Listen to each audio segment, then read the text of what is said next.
سے ممکن نہیں ہے، آپ وہ بات کبھی بھی نہ کریں۔ ہم پاکستان کا کچھ نہیں بگاڑ سکتے ہیں، ہم پاکستان کا کچھ نہیں بگاڑ سکتے ہیں۔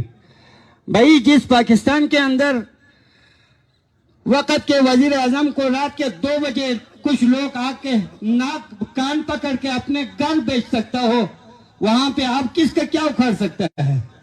ہاں، وفاق کو اب اس کے بعد سوچنا چاہیے کہ گلگت بلتستان والے اب کیا چاہتے ہیں۔ یہ ایک حساس نقطہ ہے، میں یہ بیان کر کے آپ کے زحمت کو تمام کرنا چاہتا ہوں۔ یہاں اس جلسے میں آپ اپنے کارکردگی کو بیان نہ کریں، آپ بجلی کے بارے میں بات نہ کریں، آٹے کے بارے میں بات نہ کریں، تحریک انصاف کے ان 3 سالہ دور حکومت میں آپ لوگوں نے عوام کے لیے کیا کیا کیا نہیں کیا اس پہ بات نہ کریں۔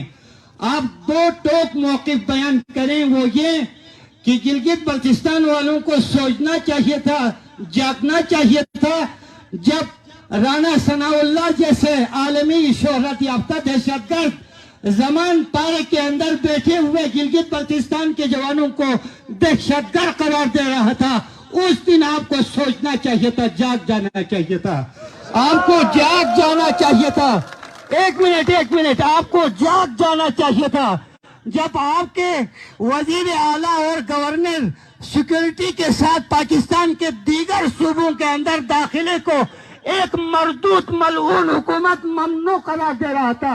اس وقت آپ کو جاگنا چاہیے تھا، سوچنا چاہیے تھا۔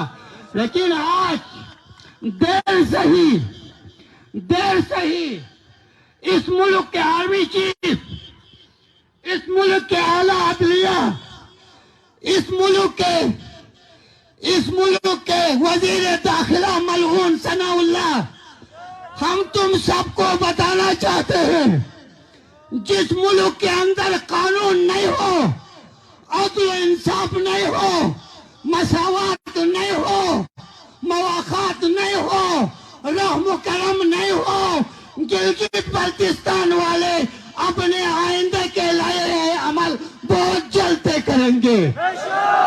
جو اختیارات میرے گلگت بلتستان والوں کے پاس ہے، جو طاقت ہمارے پاس ہے، وہ صوبہ پنجاب والوں کے پاس نہیں ہے، سندھ والوں کے پاس نہیں ہے، بلوچستان والوں کے پاس نہیں ہے، پشاور والوں کے پاس نہیں ہے۔ وہ طاقت ہم رکھتے ہیں۔ وہ طاقت کیا ہے وہ میں ابھی بتانے جا رہا ہوں۔ ممکن ہے تحریک انصاف کے سینئر رہنما میرے اس بات کے تردید کریں، ان کے تائید و تردید میرے لیے کچھ اثر نہیں پڑے گا۔ ہم جیب میں جو شناختی کارڈ ہے، اس پہ جو پاکستان لکھا ہے، اس پہ ہم نظر ثانی کی دعوت دیں گے میرے نوجوان نسل کو۔ جو وفاق، اپنے وفاق کے اندر وہ لوگ جنہوں نے اس ملک کو لوٹا، جنہوں نے اپنے ماں کے جنازے کو پارسل کیا، جنہوں نے اپنے شریک حیات کے جنازے کو ڈاکخانے کے ذریعے پاکستان بھیجا، اور جس نے پاکستان کے لیے سوچا اس میں تمیز نہیں کر سکتا، تو ہم بھی پاکستان کے بارے میں نظر ثانی کرنے پہ مجبور ہوں گے۔ اور آخری کردوئی میں بار بار دہرا رہا ہوں، مجھ سے پہلے جس نے تقریر کیا، آپ نے منافقت سے کام لیا، میں معذرت چاہتا ہوں۔ آپ کیوں نہیں بولتے؟ فوج اس وقت 2 ٹکڑوں میں تقسیم ہے، فوج 2 ٹکڑوں میں تقسیم ہے۔ ایک وہ فوج جو آج سیاچن کے محاذ سے لے کر تورخم کے بارڈر تک اپنے سینے پہ اس وطن کے لیے گولی کھانے کے لیے تیار بیٹھے ہیں، فوج وہ بھی ہے۔